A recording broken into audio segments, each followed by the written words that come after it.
Since this is the last speech that I will give as president, I think it's fitting to leave one final thought, an observation about a country which I love.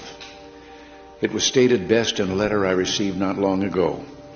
A man wrote me and said, "You can go to live in France, but you cannot become a Frenchman. You can go to live in Germany or Turkey or Japan, but you cannot become a German, a Turk, or Japanese.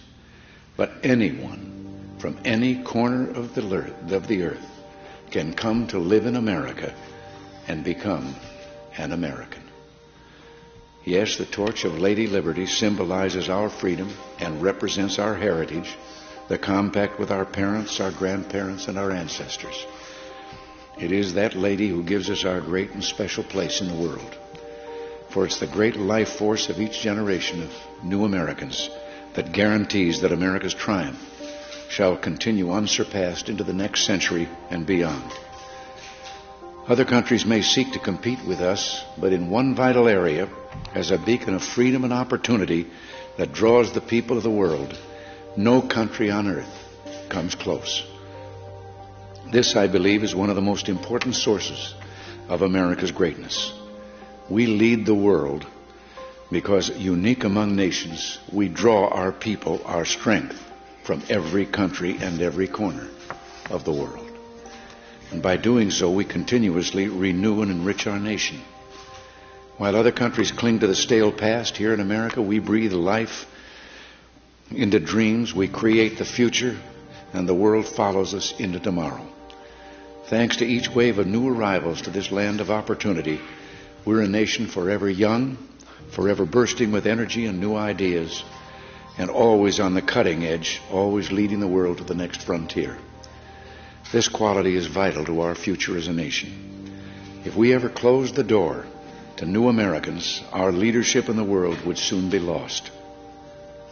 A number of years ago, an American student traveling in Europe took an East German ship across the Baltic Sea. One of the ship's crew members from East Germany, a man in his 60s, struck up a conversation with the American student. After a while, the student asked the man how he had learned such good English, and the man explained that he had once lived in America.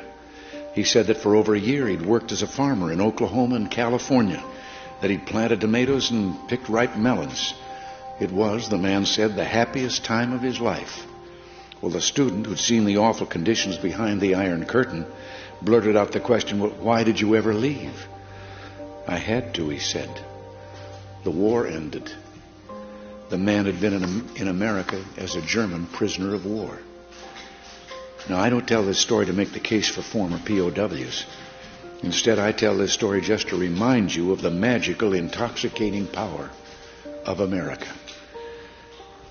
We may sometimes forget it, but others do not. Even a man from a country at war with the United States, while held here as a prisoner, could fall in love with us. Those who become American citizens love this country even more. And that's why the Statue of Liberty lifts her lamp to welcome them to the golden door. It is bold men and women yearning for freedom and opportunity who leave their homelands and come to a new country to start their lives over. They believe in the American dream, and over they make it come true for themselves, for their children, and for others. They give more than they receive, they labor and succeed, and often they are entrepreneurs.